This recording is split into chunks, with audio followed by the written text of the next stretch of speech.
Hermanos, vamos a leer nuevamente Hebreos 9, 23 al 26, parte A. Síganme con su vista, hermanos.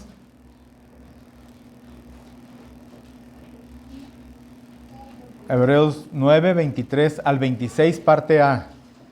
La palabra de Dios dice: fue pues necesario que las figuras de las cosas celestiales fueran purificadas así, pero las cosas celestiales mismas con mejores sacrificios que estos. Porque no entró Cristo en el santuario hecho de mano, figura del verdadero, sino en el cielo mismo para presentarse ahora por nosotros ante Dios. Y no para ofrecerse muchas veces, como entra el sumo sacerdote en el lugar santísimo cada año con sangre ajena. De otra manera, le hubiera sido necesario padecer muchas veces desde el principio del mundo. Vamos a orar, hermanos. Padre bendito que estás en los cielos, estoy delante de ti, Señor, pidiendo tu ayuda, Señor, de tu Espíritu Santo para poder presentar tu palabra, Señor, a tu pueblo. Te pido, Padre, que purifiques mis labios, Señor, y que únicamente tu palabra sea anunciada aquí en este lugar, Señor, y que todos puedan entender a través del Espíritu Santo, Señor, cuál es el mensaje que tú tienes para nosotros en esta mañana, Señor. Te pedimos por las personas que no pudieron venir, Señor, que tú les puedas bendecir y puedan ellos estar el próximo domingo con nosotros alabando tu nombre, Señor. Te lo pido todo en el glorioso nombre de mi Salvador, Cristo Jesús. Amén. ¿Pueden sentarse, hermanos? El autor de Hebreos que hemos estado estudiando en las últimas semanas ha estado demostrando la superioridad del sacrificio efectuado por Jesucristo, por sobre todos los sacrificios que hemos visto que se habían presentado en los sacrificios levíticos del antiguo pacto. Y el autor ha estado afanado en advertirnos de que no retrocedamos de esta fe cristiana. Y como buen pastor, él busca ante todo, absolutamente lo que sea necesario para convencernos de que dejemos semejante necedad. Pero él nos da el ejemplo de cómo debe ser nuestra defensa de la fe. Su método principal consiste en exaltar a Cristo. Y cuando exaltamos a Cristo, entonces hacemos la verdadera apologética o la defensa de la fe cristiana, conforme a la mente del Espíritu Santo. Luego de que mostró a los lectores que la muerte de Cristo no fue un fracaso, el autor de esta carta, sino que todo se encontraba en armonía con los sacrificios que se venían presentando bajo el concepto del antiguo pacto del Antiguo Testamento. Y luego pasa a hablar de las consecuencias eternas del derramamiento de la sangre de nuestro Señor Jesucristo. El sacrificio de Cristo se diferencia de las celebraciones en el antiguo pacto, porque este garantiza la purificación del santuario celestial, quitando de una vez y para siempre el pecado de sus escogidos. Y no es necesario repetir este sacrificio. Y además hace perfectos a los santificados. El sermón de esta tarde se llama La perfección del sacrificio. Y está basado en la cita que leímos de Hebreos 9, 23 al 26a. Y está dividido en tres partes. La primera es mejores sacrificios para la purificación de las cosas celestiales.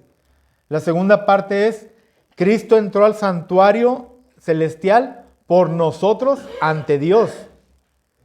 Y la tercera parte es con un único sacrificio por los escogidos. La primera parte es mejores sacrificios para la purificación de las cosas celestiales. Y es el versículo 23 de nuestro texto. Fue pues necesario que las figuras de las cosas celestiales fuesen purificadas así, pero las cosas celestiales mismas con mejores sacrificios que estos. ¿Cuáles son las figuras de las cosas celestiales que fueron purificadas así? ¿Cuáles son las cosas celestiales que fueron purificadas por el sacrificio de Cristo. ¿Significa esto que el cielo debía ser purificado? Cuando el autor dice que las cosas celestiales debían ser purificadas con mejores sacrificios, ¿está diciendo que Cristo tuvo que hacer varios sacrificios o que además de dicho sacrificio se requerían otros sacrificios? El autor suele tocar varias veces el mismo tema dentro de distintas partes del escrito, con el fin de que asegurarse de que entendamos bien la lección. Él ya ha mencionado varias veces acerca de las realidades celestiales. Nos dijo que Cristo entró en el tabernáculo no hecho con manos de hombres. Lo vimos en el capítulo 8, versículo 2 y en el capítulo 9, versículo 11 de las predicaciones pasadas.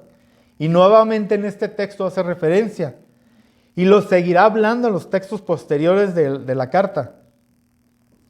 En el antiguo pacto fue necesario acudir a cosas externas para adorar a Dios, como el tabernáculo y todas las partes del mismo, y su mobiliario, los sacerdotes con sus vestimentas especiales, el arca del pacto, los querubines que la cubrían, el incensario de oro, el altar del incienso, entre otras cosas que hemos venido viendo. Eran cosas terrenales que ayudaban al adorador en su intento por acercarse a Dios.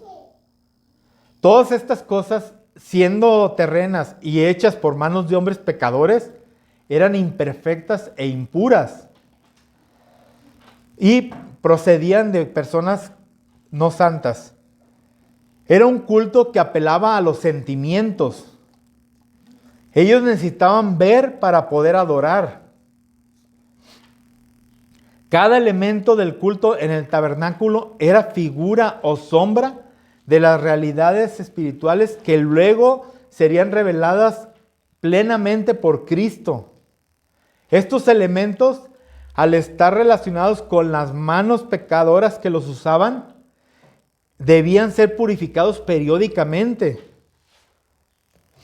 pero para que pudieran ser aceptados por Dios. Si no eran purificados, no podían Dios estar entre ellos. Pero ahora, en el nuevo pacto, la adoración es espiritual y ya no es más necesario relacionarlos con lugares especiales donde se lleve a cabo un culto o vestimentas que sean diferentes o distintas para los ministros, u objetos que ayuden a meditar sobre las cosas celestiales. Cristo mismo se lo dijo a la mujer samaritana en ese tiempo en el cual se rendían todavía cultos acudiendo a lugares religiosos especiales. Le dijo que todo eso había quedado atrás. Y lo vimos en Juan 4, 21 al 24, cuando Jesús le dijo: mujer, créeme que la hora viene cuando ni en este monte ni en Jerusalén adoraréis al Padre. Vosotros adoráis lo que sabéis. Vosotros adoráis lo que no sabéis. Nosotros adoramos lo que sabemos. Porque la salvación viene de los judíos. Mas la hora viene y ahora es, cuando los verdaderos adoradores adorarán al Padre en espíritu y en verdad. Porque también el Padre tales adoradores busca que le adoren.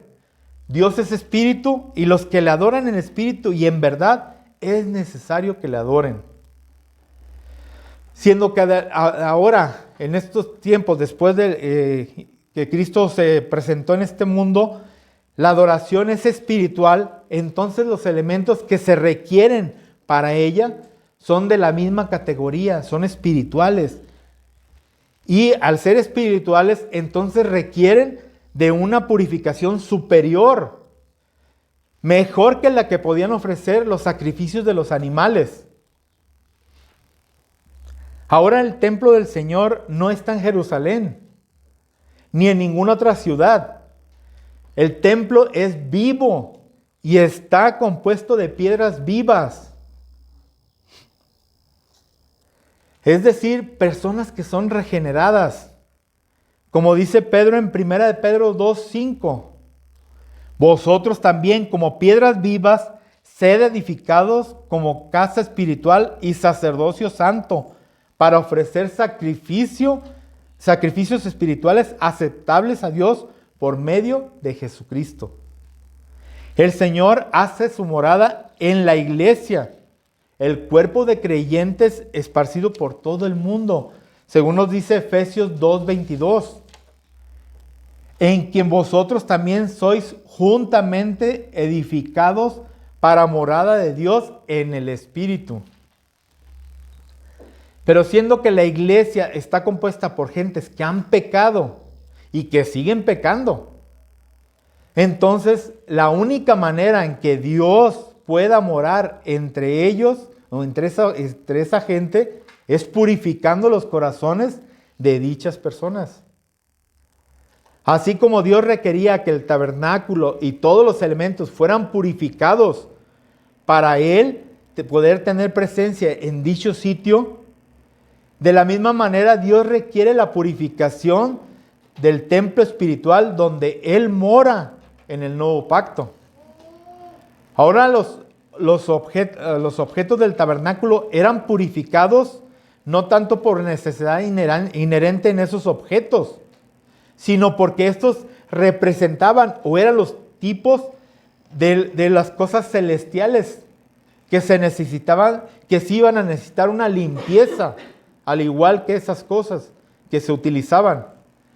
Pero no era basada esa limpieza en el sacrificio de animales ya.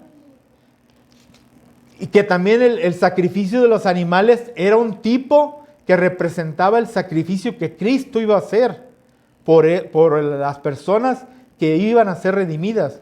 Como dice Arthur Pink, no había nada en la naturaleza propia de los objetos típicos que exigía una purificación por medio del sacrificio.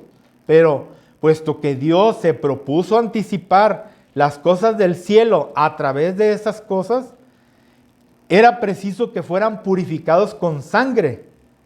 Del mismo modo, cuando Dios ordenó que las cosas celestiales fueran purificadas, entonces fue necesario hacer un sacrificio superior, puesto que las ofrendas típicas eran del todo inadecuadas para ese fin. Ya las ofrendas que se hacían a través del sacrificio de animales eran inadecuadas para purificar las cosas celestiales. Podían purificar las cosas terrenales, pero no las celestiales. Las figuras de las cosas celestiales hacen referencia al tabernáculo y a todas las cosas que estaban dentro de él. Y las cosas celestiales apuntan a varios elementos. Primero, las cosas celestiales reflejan al santuario celestial, la morada de Dios. Y siendo que esa morada de Dios o ese santuario celestial no fue hecha por hombres pecadores, esta morada no necesitaba ser purificada. El cielo o la morada eterna de la Trinidad es totalmente puro y ahí no hay impureza ni pecado. Por lo tanto, no requiere de una purificación.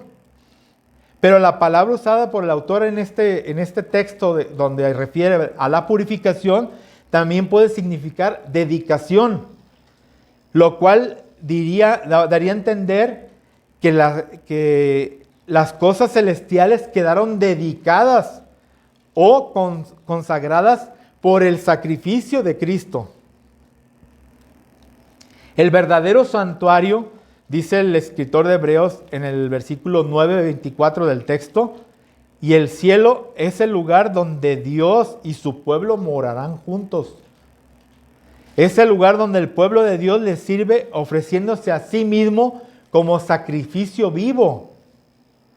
Pero entonces, ¿por qué dice el autor que las cosas celestiales tenían que ser purificadas? El cielo llegó a ser el santuario para el pueblo de Dios, pero cuando la sangre de Cristo fue vertida por ellos, la sangre de Cristo vino a ser entonces el fundamento de la entrada al cielo. Sin la sangre de Cristo Dios no nos puede permitir entrar ni nos puede aceptar en el cielo. Y no podemos ser presentados como sacrificios vivos a Él. Sin embargo, la sangre de Cristo ha transformado al cielo en un santuario para nosotros, para que podamos vivir ahí. Segundo, las cosas celestiales es una declaración del autor también hacia la referencia de las conciencias de los adoradores. ¿Sí? Nosotros los que hemos sido alcanzados por la gracia de Dios, que fue manifestada a través de nuestro Señor Jesucristo, rendimos una adoración espiritual, es decir, celestial. Y ahora somos ciudadanos del cielo, como dice Pablo en Filipenses 3:20. Mas nuestra ciudadanía está en los cielos, en donde también esperamos al Salvador, el Señor Jesucristo. Por lo tanto, las cosas celestiales fueron purificadas con el sacrificio superior de Cristo. ¿Y esas cosas celestiales cuáles son? Son nuestras conciencias. Son las que fueron purificadas. Somos las cosas celestiales a las que hace referencia el autor de Hebreos. Como Juan también lo afirma que Jesús, el que también nos amó, nos lavó de nuestros pecados en su sangre, dice Apocalipsis 1:5. Y tercero, las cosas celestiales apuntan a la inauguración del nuevo pacto y el ministerio sacerdotal de Cristo. El sacrificio de Cristo inauguró el oficio sacerdotal desde el santuario celestial. Ha alcanzado también salvación eterna para esos escogidos. Los ha redimido a través de esa sangre preciosa. La raíz de la entrada del pecado en el género humano había puesto una barrera o había impedido que desde el cielo el amor de Dios se manifestara en su plenitud para con el ser humano.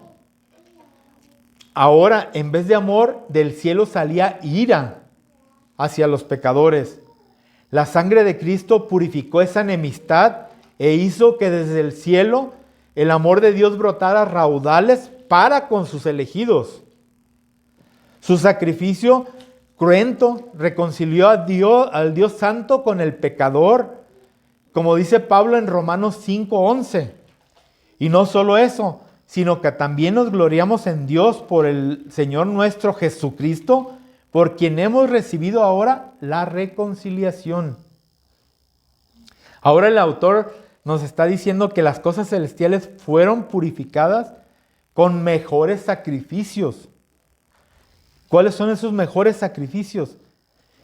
Aquí nos está afirmando que en el nuevo pacto se refieren varios sacrificios.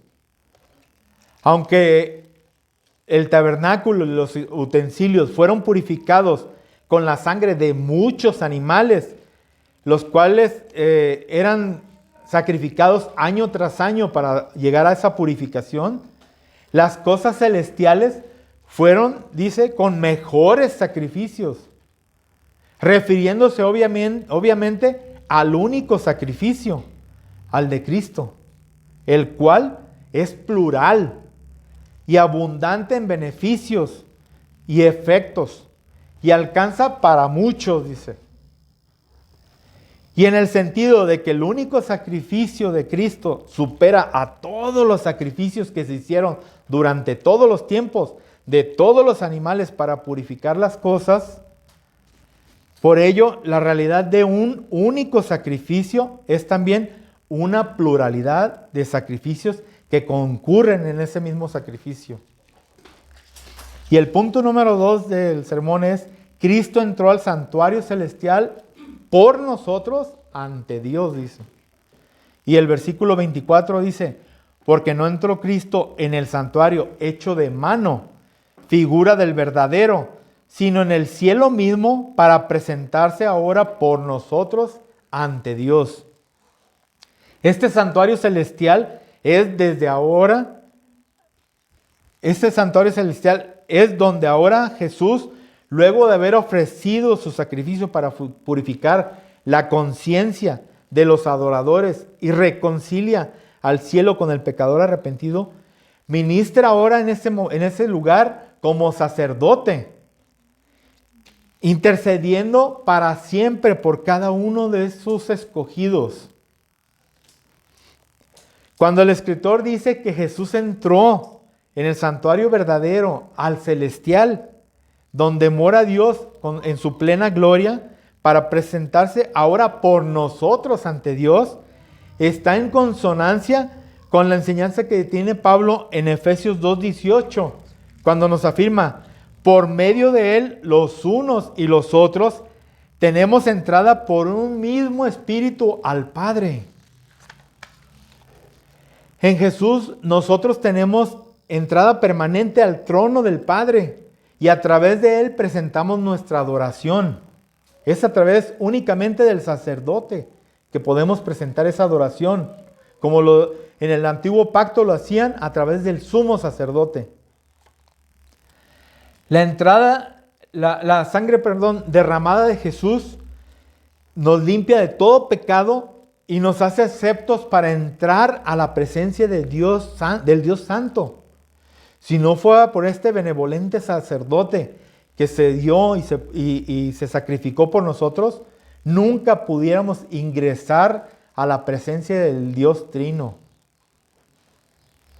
Mientras los adoradores del antiguo pacto solo podían entrar una sola vez al año al lugar santísimo, pero eso lo hacían a través de la representación que hacía el sumo sacerdote dentro de ese lugar. Ahora, los adoradores del nuevo pacto podemos entrar constantemente. Podemos estar acercándonos al Padre en cada momento, porque nuestro sumo sacerdote vive para siempre delante de la presencia de Dios. Él se sentó a la diestra de la majestad. ¿Y cómo lo hizo? Ahí es donde vamos al punto número 3. Con un único sacrificio por sus escogidos, dice. Con un único sacrificio. Y los versículos 25 y 26 nos dejan claro. Y no para ofrecerse muchas veces, como entra el sumo sacerdote en el lugar santísimo cada año, con sangre ajena. De otra manera, le hubiera sido necesario padecer muchas veces desde el principio del mundo, dice. Nuestro autor continúa hablando, continúa enseñando a sus lectores a través de contrastes. El propósito es demostrar la superioridad del sacrificio de Cristo con los sacrificios levíticos. Nuestro autor quiere demostrarnos lo que ya hemos visto a través de los diferentes textos que hemos leído, que Cristo es superior en todos los sacrificios que se habían hecho a través de las cosas que se habían utilizado en el santuario. Y lo demuestra ya que mientras los sumos sacerdotes arónicos debían entrar cada año en el lugar santísimo ofreciendo no su sangre, sino la de animales, con el fin de obtener la purificación de ellos mismos y del pueblo. El sumo sacerdote del nuevo pacto, que es Cristo, Él también entró al lugar santísimo, pero no al terreno, no al terrenal, sino al celestial. No con sangre de animales, sino con la suya propia, obteniendo con ello mejores resultados, pues sus efectos son eternos, hermanos. Sobre todos nosotros, sobre todo el pueblo que Él ha escogido. De manera que ya no necesita estar haciendo ese sacrificio constantemente. Y por eso vemos la superioridad de ese sacrificio comparado con los sacrificios de animales. La sangre de animales no podían purificar para siempre los elementos que representaban lo que Cristo venía a anunciar. Pero la sangre del Hijo del Hombre, que no tuvo pecado, sí pudo obtener la limpieza de la conciencia para siempre de esos pecadores. Y ahora adoradores de Dios. Por esa razón, solamente fue necesario un sacrificio, porque es eterno. Su resultado es para siempre. Ahora, que el sacrificio de Cristo es la base del perdón de los pecados, no solo de los creyentes en el nuevo pacto, sino todos los creyentes desde Adán. Se deja ver por la adoración, por la declaración que hace el autor cuando dice en el último pedazo de nuestro texto, que dice: le hubiera sido necesario padecer muchas veces desde el principio del mundo. Si no hubiera sido suficiente un único sacrificio, Cristo hubiera tenido que estar padeciendo desde el principio del mundo, estar sacrificándose constantemente por los pecadores. Pero el sacrificio es suficiente y pleno por todos los que Él escogió. El primer pecado requirió o demandó la sangre de Cristo para asegurar la salvación de Adán. Así como lo hará con el último pecado que cometa el último creyente que habita en la tierra en su estado caído, también va a necesitar de esa sangre para alcanzar la salvación. O sea, ese sacrificio es suficiente. La fe siempre ha sido necesaria, siempre ha sido el medio por el cual los hombres se pueden apropiar de los beneficios de la muerte expiatoria de Cristo. Adán recibió los beneficios de esa muerte al depositar su confianza en Dios para su salvación. Y de la misma manera, los creyentes en el nuevo pacto recibimos los efectos salvadores de la muerte de Jesús por medio de la fe depositada en Él. Pero no fue necesario que Cristo muriera desde el principio, ni que estuviera muriendo año tras año, sino que en medio de la historia de la humanidad, Él apareció y Él vino a quitar el pecado de sus elegidos y otorgar eterna salvación a los que creen en Él, desde Adán hasta el último de que esté en el fin de los tiempos, de sus escogidos.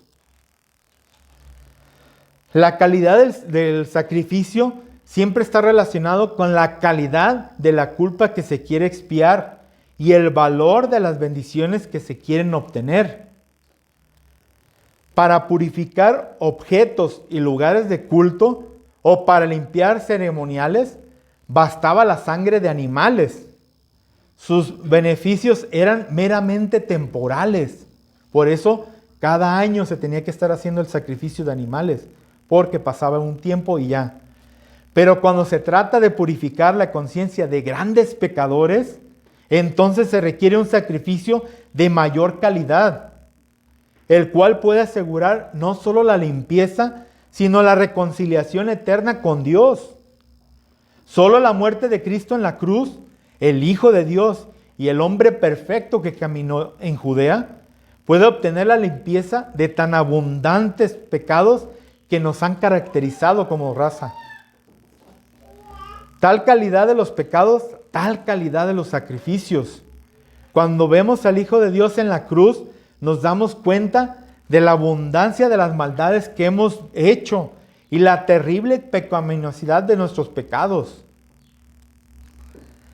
Solo basta mirar la cruz para saber lo malo que hemos sido y el daño que hemos causado con nuestras rebeliones a los mandamientos del Señor.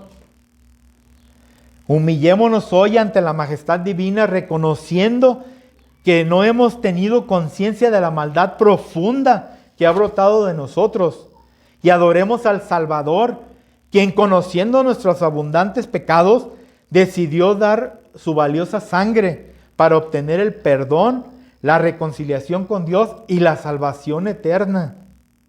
Nosotros como cristianos pertenecemos a esas cosas celestiales de las cuales está hablando el autor de Hebreos. Mientras el pueblo de Israel era terreno, nosotros somos celestiales. Hermanos, siendo que el Espíritu Santo nos considera ya como pertenecientes a la esfera celestial, entonces andemos conforme a nuestro llamado, conforme a lo que somos, celestiales. Que nuestra vida diaria refleje al cielo entre los hombres. La forma de cómo hablamos, de cómo nos vestimos, cómo pensamos, cómo tomamos decisiones, cómo amamos, cómo reaccionamos ante los problemas o ante las ofensas de otros que nos hacen día a día. Que nunca se encuentre en nosotros un apego hacia aquello que nos hace más terrenales, sino que abundemos en lo que nos identifica como celestiales, hermanos. Oremos. Padre bendito, gracias Señor porque tu palabra siempre nos va a traer grandes enseñanzas acerca de ti, Señor, y de tu evangelio. Gracias Señor porque, Señor Jesucristo, veniste a morir y a pesar de que tú sabías lo pecadores que somos y que tú aún así decidiste derramar tu sangre, Señor. Te damos gracias porque a través de la obra de tu Espíritu Santo nos haces entender, Señor, lo pecaminosos que somos, Señor, y cómo nos sacaste, Señor, del lodo, del estiércol y nos regeneraste, Señor. Te pedimos que nos ayudes para poder seguir santificándonos cada día más en nuestra vida y para que podamos llevar este evangelio a toda criatura, Señor, y a las personas de aquí, de los alrededores, que tú nos muevas, Señor, para poder predicar a cada uno de ellos, Señor, y que puedas tú traer a través de tu Espíritu a aquellos que van a ser salvos, Señor. Te lo pido todo en el glorioso nombre de nuestro Salvador, Cristo Jesús. Amén.